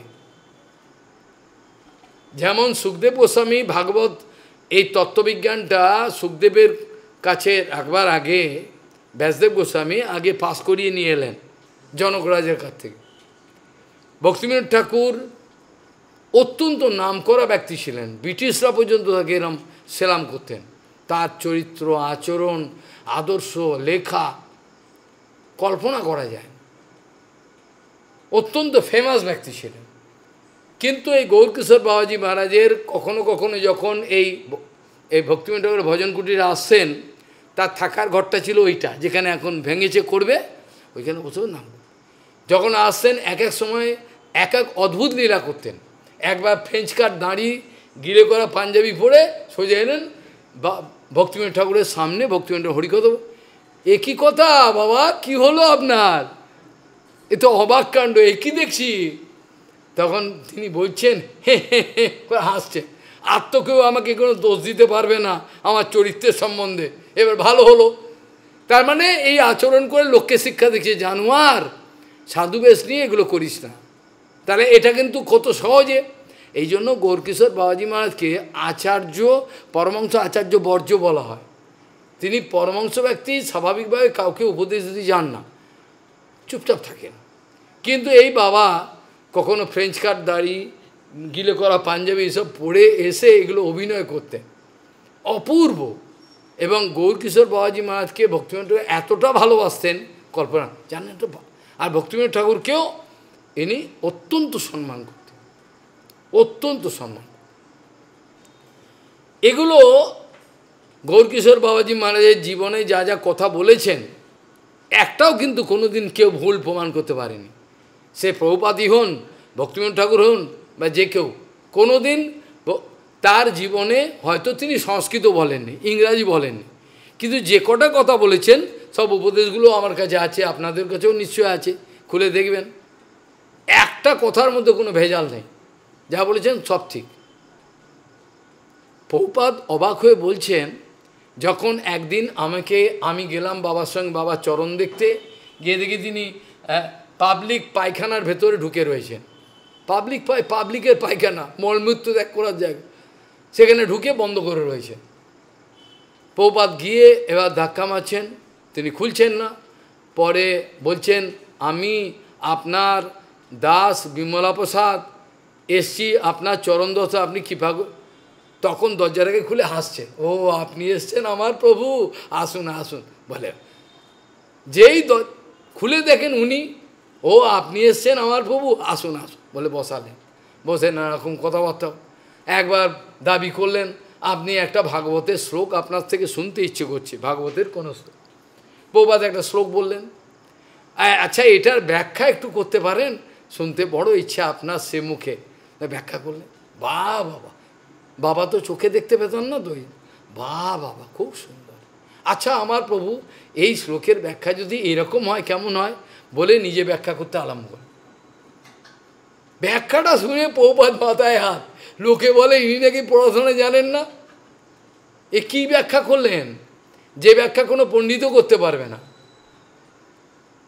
প্রভুপাদ প্রথমে বলছেন, আচ্ছা এই ধরনের ব্যাখ্যা বাবা কি করে করলেন। তারপর বলছেন, না এই ধরনের সংশয় আমার তো করা উচিত নয়। কেন, যার হৃদয়েতে গৌরাঙ্গ বসে রয়েছেন তার আবার অর্থের অভাব হয় নাকি? যার হৃদয়েতে গৌরাঙ্গ নিজে বসে রয়েছেন সেই তো অর্থ বলবেন। একবার না প্রভুপাদ তো ওখানে নাম করতেন না ব্রজপত্তনে, সেটা চন্দ্রশেখর আচার্য ভবন বর্তমানে চৈতন্যমঠ। একবার রাত্রির 12টা সাড়ে 12টা হবে, কোথা থেকে গৌরকিশোর বাবাজি মহারাজ তার ভজন কুটিরে এসে প্রভুপাদ দেখে ওর চোখ বড় বড়, যে আপনি বাবা কি করে এলেন, কি করে আপনি এলেন, আপনাকে কে পার করে দিল, নদী কে পার করে দিল? হাসছেন খালি, বলে হাসছে, কিছু বলছেন। প্রভুপাদ বুঝতে পারলেন গৌরাঙ্গ মহাপ্রভু গৌরকিশোরকে পার করে দিয়েছে। তাহলে রাস্তায় নৌকা কোত্থেকে পারবে? উনি সাঁতার জানেন কি না, চোখে দেখতে পান না, রাস্তাই বা কে দেখালো? এত বড় রাস্তা, এখানে সাপ খোপ শিয়াল কে নিয়ে এলো এত দূর চৈতন্য মঠে হুলোর ঘাট থেকে? কাজেই এগুলো সন্দেহ করা উচিত। কাজেই বাস্তবিক প্রশ্ন হলো, মনকে বশীভূত করা আমাদের কম্য নয়। যত আমরা চেষ্টা করব তত হেরে যাব, আমরা পারব না। সেই জন্য মন বশীভূত করবার জন্য সাধুগুরু বৈষ্ণবের চরণে আত্মনিবেদনটা দরকার। যার শরণাগতি আত্মনিবেদন নাই, সে মনে মনে মন কলা খাবেন, আর কিছু লাভ হবে না, বুঝতে পারবেন। ভজনটা যে আনন্দ পাবেন না, কেন গোড়াতেই গলত, গোড়ায় গলত। হ্যাঁ, যেটা কেশব গোস্বামী মহারাজ এটা আর্টিকেল লিখেছিলেন না, ইনি কেস হয়ে গেছিল সাউরি সালের গোড়ায় গলত। এবার পুলিশে কেস হয়েছে, গালাগাল দিয়েছেন সাধু হয়ে গালাগাল দিয়েছেন উনি, কোর্ট কেস হয়ে গেছে। কে আছে যে আপনি সাধু হয়ে গালাগাল দিয়েছেন, কি ব্যাপার, শালা বলেছেন? মেলওয়ার আমি তো শালা বলি নাই। বলে হ্যাঁ বলেছেন আপনি। বলে দেখুন শালা তো অনেক রকম, গৌশালা, রন্ধনশালা, পাঠশালা। আমি এই জন্য বলেছি সাউরি সালের ভিটে গলত, এইটা আমি বলেছি, এটা তো তো এই তো ঠিকই বলেছে, ইনি তো গালাগাল দেয়নি, আপনি বলতে গালাগাল দিই, কেস পুরো ডিসমিস হয়ে গেল। এই রকম ধরনের ব্রেন যারা হরিভজন করে, তাদের ব্রেন বিদ্যুতের মতো চলে, কারণ তাদের তো ভগবান লেখায়। ওরা তো অভিমান করে পেন নিয়ে আমি লিখে দেব, আমি বুঝিয়ে দেবো, কিন্তু বৈষ্ণব তো তা করে না। ওরা ভগবানের শরণাগত, বসলো, লেখা হয়ে গেল, চিন্তা হয়ে গেল। কাজেই যে শ্লোক দিয়ে শুরু করেছিলাম সেটাতে বলছেন, এইভাবে যদি সমস্ত ইন্দ্রিয়গ্রামকে জয় করার পরেও যদি মন অবশীভূত থাকে, তাহলে ঠিক যেমন নৌকার মধ্যে কোনো যদি খেয়া পারের কোনো নাবিক না থাকে, সেই নৌকা ডুবে যেতে বাধ্য। সে তো নৌকা কে চালাবে? জীবনের নৌকাটা কে চালাবে? জীবনের নৌকাটা তো সঠিক দিকে যাবে, ভবসাগর পার করে দেবে, কিন্তু কি করে করবে? আমি তো মানতে রাজি না। আমি তো আমার খেয়াল খুশি মতো চলবো, আমি তো আমার খেয়াল খুশি মতো চলবো, তার কী করে পার করবেন? আর পার করবেন কী করে? আমি তো ডুবে যাব, ওনার তো কোনো দোষ নেই। কাজেই বলছেন, বিজিত ঋষি কবাই উভেরদন্ত মনস্তরগম জয়জন। যে ব্যক্তি নিজেকে জয় করার চেষ্টা করেন, সে বিভিন্ন ঝড় ঝাপটায় যেমন সমুদ্রে আসে, ক্ষীণ হয়ে যায়। নিজের মনকে, নিজের ইন্দ্রিয়কে জয় করতে গিয়ে সে হেরে যায়, ক্ষীণ, আর আমার দ্বারা হবে না। অনেক যতনে সেসব দমনে ছাড়িয়াছি আশা আমি, অনাথের নাদ ডাকি তব নাম এখনো ভরসা। কি বলছেন? কি বললাম? তাহলে সেখানে এই উত্তরটা দিচ্ছেন ভক্তিবন্ত। অনাথের নাদ, অনেক যত্ন করেছি কিন্তু পারিনি। অনেক যতনে সেসব দমনে, সেসব কোনটা? কাম, ক্রোধ, লোভ, মোহ, মদ, মাশ্চর্য। এ কি কেউ সিদ্ধমাত্মা হয়ে গেছে নাকি? কাম, ক্রোধ, লোভর বাইরে চলে গেছে, সে অপরের বিচার কি করে করবে? আগে তো নিজেকে বশীভূত করতে হবে। কাম, ক্রোধ, লোভ, মদ, মাশ্চর্য কোথায়? এটা তো সেই জন্য ভক্তিবিনোদ ঠাকুর বলছেন, অনেক যতনে সেসব দমনে ছাড়িয়াছি আশা আমি আশা ছেড়ে দিয়েছি, হোপলেস হয়ে গেছি, হবে আর আমার দ্বারা সম্ভব না। এ অনেক চেষ্টা করে দেখলাম, হচ্ছে না। অনেক যতনে সেসব দমনে ছাড়িয়াছি আশা আমি, অনাথেরও নাদ ডাকি তব নাম এখনো ভরসা তুমি। এবার তুমি যদি দয়া করে করাও, কোনো গুরু বৈষ্ণব কৃপা হয়তো কি কৃপা করে কিরে আমাকে পার করে দেয়, আমার নিজের চেষ্টা হবে না, এটা সম্ভব না। তাহলে শেষে বলছেন কি, যে একমাত্র গুরু সেবার দ্বারা হতে পারে। লাস্ট এই মন্তব্যটা করছেন, শুদ্ধ গুরু বৈষ্ণবের দ্বারা হতে পারে, আর অন্য কোনো রাস্তা নেই, অন্য কোনো রাস্তা নেই, একমাত্র সদ্গুরুর চরণে সেবা দ্বারা হতে পারে, আর কোনো রাস্তা খোলা নেই। এইটা হচ্ছে খোলা রাস্তা, আর কোনো রাস্তা নেই। কালকে আমরা আলোচনা করতে গিয়ে মায়ারে করিয়া জয় ছাড়ানো না যায়, সাধুগুরু কৃপা বিনা না দেখি উপায়, এই দ্বিতীয় শ্লোকের অল্প ব্যাখ্যা করে ছেড়েছিলাম। অনবিক্ষেত বিশুদ্ধাত্মা দেহিনাম বিষয়াত্মনম গুণেষু তত্ত্বধ্যানেন সর্বারম্ভ বিপর্যয়ম। অনবীক্ষিকী ক্রিয়া মানে হচ্ছে অনুসন্ধান, অ্যানালিটিক্যাল সার্ভে। এটা যেমন সায়েন্টিস্ট করে ওরকম নয়, এটা তাত্ত্বিক সার্ভে, বোঝা গেল? এটা বৈজ্ঞানিক রূপে সার্ভে করে ওই রকম নয়, এটা হচ্ছে তাত্ত্বিক সার্ভে। কোনো জিনিস বুঝে নিয়ে তারপরে খুব গম্ভীরভাবে অর্থ করো গুরুমানুগত্যে। কি বলছেন? অর্থ করতে হবে গুরু বৈষ্ণব আনুগত্যে। যেটা আমি আগে কীর্তনতে বললাম, অনেক যতনে সেসব দমনে ছাড়িয়াছি আশা আমি, অনাথের অনাথ ডাকিতব নাম এখন ভরসা তুমি। এটা হলো শেষ কথা। তাহলে অনবীক্ষিকী ক্রিয়া মানে হলো অ্যানালিটিক্যাল সার্ভে, যে তত্ত্বটা আমাকে গুরু বৈষ্ণব দিয়েছেন জগতের সব কিছু দেখতে দেখতে, যে অনবীক্ষিকী ক্রিয়াগুলো আমরা অবধূত সন্ন্যাসী জীবনে দেখেছি। আরে আপনিও তো মৌমাছি দেখেন, আমিও দেখি, ও দেখে, তো কার হৃদয়তে এরকম বিচারটা এসছে? আপনিও তো মৌমাছি দেখেন, আমি অনেক মৌমাছি দেখেছি, এটা তো দেখেছেন, কিন্তু ওনার মতো বিচার তো আপনার আসেনি। এসছে কি? মাছ তো অনেক দেখেছেন জলে, কিন্তু মাছের সম্বন্ধে ওই অ্যানালিটিক্যাল তাত্ত্বিক ব্যাখ্যা কিভাবে আমার বন্ধন হতে, ওটা কি বুঝেছেন কোনোদিন? বুঝেননি। কুররি পক্ষীর মুখ থেকে যে মাংসের টুকরোটা পড়ে গেল, সেইটা দিয়ে এই অবধূত সন্ন্যাসী কি বোঝাতে চাইলেন? যে কুররি পক্ষ একটা বাচ্চা পাখি, একটা আমিষ পেয়েছে কোথা থেকে, নিয়ে উঠছে, চারিদিকে দেখে চিল শকুন তাকে মারতে আসছে। উনি কী রে বাবা, আমি তো এদের কিছু করি নাই, কিছু করলে তবে তো মারে, এই তো কীভাবে মারতে আসছে, সব ভয়েতে ছোট পাখিটা কাঁপতে আরম্ভ করলো। তখন মুখ থেকে কী হলো, এই আমিষটা পড়ে গেল। আমিষটা যখন শূন্য দিয়ে পড়ছে, তখন দেখে চিল যা শকুন সব দেখে ওর পিছনে দৌড়াচ্ছে। তখন ছোট পাখিটা একটা গাছের ডালে বসে হাঁপাচ্ছে। ও, তাহলে আমার জন্য এরা আক্রমণ করেনি, আক্রমণের কারণটা ছিল ওই আমিষটা, বোঝা গেল? আক্রমণের কারণটা তো আমিষ ছিল। আমি বললাম আমাকে মারবে বোধহয়, আমি তো কিছু করি নেই, আমাকে মারবে কেন? যখন মুখ থেকে ফসকে ওই আমিষটা পড়ে যাচ্ছে শূন্য দিয়ে, সব চিল শকুন সব তেদিকে, ও হো, তাহলে ওরা আমাকে মারতে চায়নি, তার মানে ওই আমিষটার জন্য। ঠিক সেরকম জানবেন, এই জগতে যেই লাভ পূজা প্রতিষ্ঠা চাইবে তাকে খুন করে ফেলবে, খুন করার চেষ্টা করবে, বোঝা গেল? লাভ পূজা প্রতিষ্ঠা জগতের কম্পিটিশানে একে অপরকে মেরে এরা ওপরে উঠবে। আর সাধু রাজ্যে যিনি কোনো প্রতিষ্ঠার তোয়াক্কা করেন না, টাকা পয়সা শিষ্য কোনো কিছুই নয়, তাকে মারতে গেলে একটু চিন্তা করে, একটু ভেবে নেয় একে মারা কি উচিত, নালে মেরে দেবে।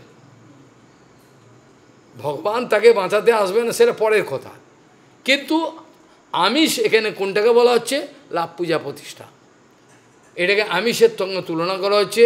যেই ঘোষণা করে দেবেন বাবা এই আসছে 15ই আগস্ট, এবার আমেরিকা যাচ্ছে, এবার করে দেখুন, ইন্টারনেটে দিয়ে দিন, তারপর কী হয় দেখুন। এটা মিথ্যে, এর আগে কিছু হবে না। আছে নিজের মতো, কত আর কী করতে পারে। এই এইভাবে আনবেক্ষিকী ক্রিয়াটা এবার বুঝলেন, তারে কুররিপক্ষের মুখ থেকে আমিষ পড়ে গেছে, সেই সমস্ত ঘটনাটা হয়তো আপনিও দাঁড়িয়ে দাঁড়িয়ে দিয়েছে, পড়ে গেছে পড়ে গেছে, কি হলো আমার কি চায় আছে, কিন্তু আপনিও দেখছেন আর এই অবধূত সন্ন্যাসী দুজনের দেখা কিন্তু সমান নয়। সমান কি? ও দেখছেন এই তাত্ত্বিক ব্যাখ্যাটা করলেন, এটাকে বলে অনবেক্ষিকী ক্রিয়া। যে কোনো ব্যক্তি, যে কোনো বস্তু, যে কোনো ঘটনা, যা কিছু পরমহংস গুরু বৈষ্ণবগণ যাতায়াতের পথে, নিজের জীবনযাত্রার পথে যা কিছু ঘটেছে, সেগুলো তাদের জীবনে একটা সিদ্ধান্ত হিসাবে রেখে দিয়েছে। ছোটোবেলাকার কোনো ঘটনা ঘটেছে, সেটা এখন সিদ্ধান্ত হিসাবে ডিপোজিট আছে, ডিপোজিট, কখনো হরিকথার মাধ্যমে বলে দেবে, অসংখ্য এরকম ধরনের। তা তো বানিয়ে বলে না, অনর্গল এই কথাগুলো আসে তাদের জীবনে। কাজেই প্রত্যেকটা ক্রিয়াকে দুরকমভাবে দর্শন করা যায়। তো তুমি একটা ক্রিয়াকর্ম করলে, তুমি একটা ক্রিয়াকর্ম করলে, একজন ব্যক্তি ওই ক্রিয়াকর্মটা নিয়ে সমালোচনা করলো, আর ওইটি আমি হয়তো দেখলাম, কি হয়েছে বলে শুনলাম, তখন দেখে না, এ তো ভুল নয়, বোঝা গেল? তাহলে বিচার করবার, দেখবার দৃষ্টি সবার সমান নয়। কেউ নিজের সংস্কার অনুযায়ী বাজে সংস্কার সেরম দেখবে, কারোর একটু ভালো সংস্কার আছে সেভাবে দেখবে, কেউ একেবারে ভালো সংস্কার আছে ভালো করে দেবে, কেউ একবারে গুণাতীত ভূমিকায় আছেন, গুরু বৈষ্ণব গুণাতীত ভূমিকা, তাই তো গুণাতীত ভূমিকা, তাদের দর্শনটা এক হবে কি? সবার দর্শন এক হবে? চোখ তো সবারই আছে। এই জন্য প্রভুপাদ বলছেন, যেমন একটা বিন্দুকে কেন্দ্র করে দুদিকে যদি স্ট্রেট লাইন করা, বোঝা গেল? অঙ্ক করেছেন তো ছোটোবেলায়, একটা বিন্দুকে কেন্দ্র করে দুদিকে স্ট্রেট লাইন টানলাম, বিন্দুটা মধ্যিখানে, ঠিক আছে? আর তাতে যেমন ঘড়ির কাঁটাতে এরম ঘোরে, আমি এরমভাবে ঘোরাতে আরম্ভ করলাম, ঘুরিয়ে এই পারপেন্ডিকুলার রয়েছে, ঘুরতে ঘুরতে যখন এর সঙ্গে সমান হলো, তখন কত হলো? এক, আরে ছাগল, এইখান থেকে এরম হলো 90 ডিগ্রি, 90 ডিগ্রি হলো, আবার এখান থেকে ঘুরে এরম সোজা এলো, তখন হলো 90, 90, 180, আবার ঘুরে গেল, তাহলে 90, 90, আরও 90 হলো, আর পুরোটা যখন ঘুরে এলো তখন হলো 360 ডিগ্রি। ঠিক এই উদাহরণটা দিয়ে প্রভুপাদ বোঝাতে চাইতেন যে গুরু বৈষ্ণবের দর্শনটা হলো সর্বতোমুখী, আমাদের মুখ নয়। আমাদের যেমন দর্শনটা হতো সংকীর্ণ, আমাদের যেহেতু মনে বিভিন্ন অনর্থ আছে, হৃদয়েতে কার প্রতি রাগ আছে, কার প্রতি অনুরাগ, এই জন্য দর্শনটা শুদ্ধ হয় না। আমাদের দর্শন ভুল, আমাদের দর্শনটা হলো সম্পূর্ণ ভুল, পুরোপুরি তো হয়তো হতে পারে অল্প সামান্য একটু সত্যি, এটা পরিপূর্ণ সত্যি নয়, হয়তো সত্যি, মিথ্যে কথা বলবে না, সত্যি, কিন্তু বিচার করে দেখবে এটা পুরো সত্যি নয়। এই জগতের সত্য হলো অর্ধ সত্য, তাই কি না? একজন ব্যক্তি টাকা ধার নিয়েছে 50,000 টাকা, সে আর পাত্তা নেই তার, এবার পাওনাদার তার কাছে গেছেন বাড়িতে, গিয়ে বোঝা খুব হাঁকড়াক করছে, চেঁচামেচি করছে, সে ওপর থেকে এরকম মুখটাকে বাড়িয়ে, হাত ফুলে গেছে, মুখটা ফুলে গেছে, ওর মা বলছে আমি অসুস্থ, আমি দিতে পারি, নিচে থেকে বলছে বেটা অসুস্থ, বেটা মোটা হয়ে গেছে, খেয়ে দে, খোদার খাসি হয়েছে, কিন্তু ও কিন্তু জানলো না। ও যদি দেখতো ওর বাতের ক্রিয়াতে পুরো ফুলে গেছে, ও যে অসুস্থ ঠিক বলছে, কিন্তু নিচের লোকটা কিন্তু ওটাকে ভুল দেখছে, বোঝা গেল? যেহেতু হাতটা দেখছে মোটা, মুখটা দিয়ে ফোলা, আপনি বসুন আমি আসছি, আমি অসুস্থ হয়ে পড়ি, ও মনে করছে বেটা খোদার খাসি হয়েছে, খেয়ে দে, আর বলছে অসুস্থ। তাহলে নিচে থেকে যে দেখছে সে কিন্তু বলছে মিথ্যেবাদী, ঠিক নয়। কিন্তু তার ঘরের স্ত্রী, তার ঘরের ছেলে, তার ঘরের বাবা যারা আছে, তারা কিন্তু দেখছে না এটা সত্যি অসুখ, দুটো দর্শন এক হলো কি? কিন্তু এও তো চোখ দিয়েই দেখছে, কান দিয়েই শুনছে, আর ও তো চোখ দিয়ে কান দিয়ে। কারণ এই জড়জগতের দর্শনের মধ্যেও আমি অপ্রাকৃত দর্শনের কথা ছেড়েই দিলাম, আপাতত। প্রাকৃত জড়জগতের দর্শনও আমাদের ভুল হয় না? ব্রহ্ম প্রমাদ বিপ্রলবিষে ঘটনা ঘটা, এগুলো মানতে হয়। আর সাধু হতে গেলে অত্যন্ত ধৈর্য, সহ্য, বিনম্র ভাব, আনন্দ এগুলো থাকে। আর যদিও অপরাধ, সেগুলো কাটানো যাবে। যদি অপরাধ না কাটানোর কোনো ইচ্ছা থাকে, তাহলে তো পড়ে রইল। অপরাধ কাটানো যায়, কখন কোথায় কীভাবে হয়েছে বুঝে বুঝে বুঝে বুঝে। এমনকি বৈষ্ণব চলে গেলেও ক্ষমতা, গুরুপাদকে বলতেন, মহারাজ আমি ওই বৈষ্ণবের চরণে অপরাধ করেছিলাম, উনি চলে গেছে জগৎ থেকে, কি করি? গুরু মহারাজ বলতেন, শোনো, ওই বৈষ্ণবের জীবনটা তুমি দেখেছো তো? হ্যাঁ, সামনে ছিলাম, কিন্তু অপরাধ হয়ে গেছে। তা তিনি কি চান? তার কোনো মনোভীষ্ট যেটা পূর্তি হয়নি, তিনি চলে গেছে, সেই মনোভীষ্টতা পূর্ণ করবে। আর বৃন্দাবনবাসী যত বৈষ্ণবের গণ, নীলাচল, এইগুলো কীর্তন করবে 3 বেলা। সকালে করবে, ভোরবেলা বৃন্দাবনবাসী যত বৈষ্ণবের গণ, হ্যাঁ, সবার চলো, দুপুরবেলা করবে, রাতে বৈষ্ণব ঠাকুর তাকে স্মরণ করবে, তার ফটো রাখবে, পুষ্পাঞ্জলি দেবে, মালা দেবে, আদর করবে। আমি ভুল করে ফেলেছি, জানতে পারিনি, অজ্ঞানে আপনার মনের ভাব আমি জানতে পারিনি, অপরাধ, এইভাবে পুনঃ পুনঃ বলবে। আর নিরন্তর নাম করবে, নিরন্তর নাম।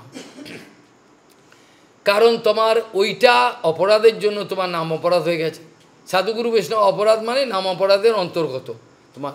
এই জন্য নিরন্তর নাম করবে আর ডাকবে, হয়ে গেছে ভুল, আর কী করবো, ক্ষমা করুন, বারবার। আর তার পুষ্পাঞ্জলি দেবে তার ফটোতে, তার মনোভীষ্ট পূর্ণ করবে। বৃন্দাবন, এইটা গুরু মহারাজ বলতেন। আমি এগুলো সব শুনেছি, প্রত্যক্ষ শোনা, কিভাবে অপরাধ থেকে বাইরে যাওয়া যায়, এরও রাস্তা আছে। আর যদি জেদ ধরি, যা হয়েছে কি আমি অপরাধ চাই দেবো, অপরাধ চাওয়া মানে আমরাও তো ক্ষমা চাইলাম না প্রত্যেক ইচ্ছে করে, কেন? ওকে শান্তি দেওয়া। আমরা তো কোনো অপরাধ করি নাই, অন্যায় করি নাই, তবুও মেসেজটা পড়ে আনন্দ হবে। যাক, এরা সব, আমি না, প্রত্যক্ষ ভাই এরা, যে বাবা মহারাজ আপনাদের কত স্নেহ করে আপনি জানেন না, ইনি কোনো আপনাদের এসব ব্যাপারে চিন্তাই করতে পারে না।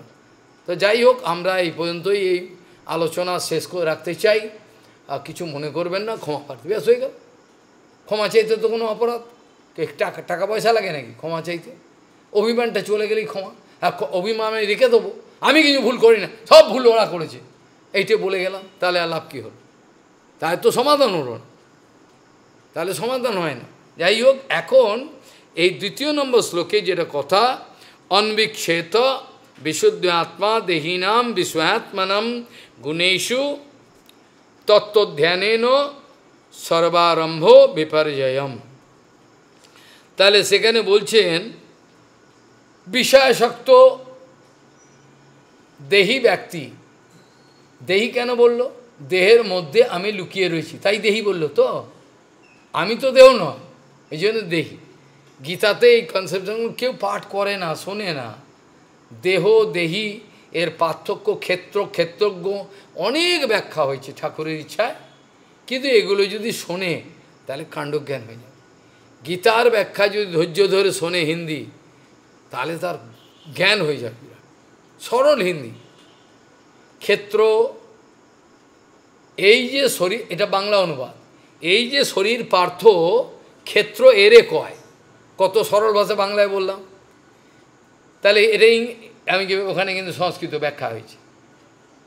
এই যে শরীর দেখছো পার্থ, ওর ভগবান বলছে একে ক্ষেত্র বলে। ক্ষেত্র কেন বলে? এটা কি ক্ষেত্র নাকি চাষবাস করা? হ্যাঁ, এটা ক্ষেত্র।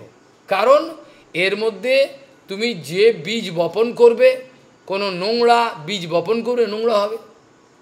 ভালো মন্দ সংস্কার যে বীজ তুমি হিংসার বীজ বপন করবে, হিংসা হচ্ছে, বোঝা গেল। তুমি প্রেমের বীজ লাগালে প্রেম হবে। মাঠে যেমন যা লাগাবে তাই হবে। তুমি আমের গাছ লাগালে জাম হবে, তা তো হতে পারে না, হয় না। ঠিক সেরকম এই শরীরটাকে জেনে রাখবি ক্ষেত্র। এর মধ্যে যেমন চাষ করবি, চাষে যদি ফাঁকি দিস তাহলে সে সব নষ্ট, বীজগুলো যে বীজ গুরুদেব দিয়েছে বীজ পচে যাবে। জল দিতে হবে, জল মানে সংকীর্তন, হরিনাম, হরিকথা শ্রবণ, সংকীর্তন, নাম সংকীর্তন, জল সেচন, গুরু বৈষ্ণব স্নেহ, আলো বাতাস সব কিছু এগুলো দিতে হবে। তবে সেই এই অঙ্কুরোদ্গম হবে, অঙ্কুরোদ্গম হয়ে উপজিয়া বারেলতা ব্রহ্মাণ্ড ভেদি যায়। তদুপরি বৈকুণ্ঠ, তার ওপরে গোলক বৃন্দাবন, তদুপরি কৃষ্ণচরণ কল্পবৃক্ষে করে আরোহণ। তাহলে কীরকম গুপ্ত বিষয়? তাহলে এটা হলো ক্ষেত্র। এটা যেমন মাঠেতে বীজ দিলে আমি কলাইয়ের বীজ দিয়েছি, তো কলাইয়ের বীজে কলাই তো হবে, আর কি হবে? ধানের বীজ হবে কি? তো আমি যেরকম করছি, আমার সারাদিনের আচরণ, কথাবার্তা, চলাফেরা, সমস্ত ক্রিয়াকর্ম যদি ভজনের সঙ্গে যুক্ত না হয়, তাহলে এর কপালে দুর্গতি আছে। এমনকি খাওয়াটা পর্যন্ত, আমি বেগুন ভাইটা ভালোবাসি, হবে না। এটা পটলটা ভাজনে ফেলে দেবো, হবে না। প্রত্যেক ক্রিয়াকর্ম, এমনকি বাথরুম যাওয়া, চান করা, কথা বলা, তাকানো, প্রত্যেকটা ক্রিয়াকর্ম ভজনের অনুকূল হলে তবে আগে গিয়ে ফল পাবে, নাহলে কিন্তু বিষফল পাবে। ভুল করার জন্য বিষময়, কিচ্ছু করার নেই। প্রবাদ কত শিখিয়েছেন, কত শুনলে তো ও সবাই বলে, ও হয়েছে, সবাই বলবে হয়ে গেল। তাহলে সেখানে বলছেন আজকে এইখানে পরিসমাপ্তি, বিষয়াসক্ত দেহী ব্যক্তিদের বিষয় সুখাশায়, বিষয়ের সুখের আশায় আচরিত কার্যে, আমি বিষয়ের আশা করে এইটা করলাম, এটা করে এইবার আমার বিষয়, কিন্তু দেখা গেল বিপরীত হয়ে গেল। সুখের আশায় এ ঘর বাঁধিনু, অনলে পুড়িয়া গেল। অনলে মানে আগুনে পড়ে গেল। করলাম ঘরটা ভালোর জন্য, কিন্তু আগুনে পড়ে গেল। বিয়ে করলাম ভালোর জন্য, কোথা থেকে একটা পেতনি জুড়লো, পুরো একেবারে আগুন জ্বলে গেল। মা একদিকে চলে গেল, ভাই সব চলে গেল, আগুন জ্বলে গেল। করলাম তো ভালোর জন্য, না সুখ হবে, আনন্দ হবে, হলো না। কাজেই মানুষের যে সুখ স্বাচ্ছন্দ্য, সেগুলো বালি, এক ভাববে আর এক হবে। আজ এই পর্যন্ত চর্চা বিশ্রাম থাকুক, পরের সপ্তাহে আবার আলোচনার ইচ্ছে হল। বিজিত ঋষি কবায়ু বিরদন্ত মুনস্তুরগম জয় যতন্তি অন্তমতি লোলমুপায় খিদ ব্যসন শতামৃত সমবহায় গুরো চরণম বনিজ ইবাজ সন্তকৃত কর্ণধরা জলধৌ वाञ्छकल्पतरुश्च कृपासिन्धुभ्यो पतितानं पावनेभ्यो वैष्णवेभ्यो नमः।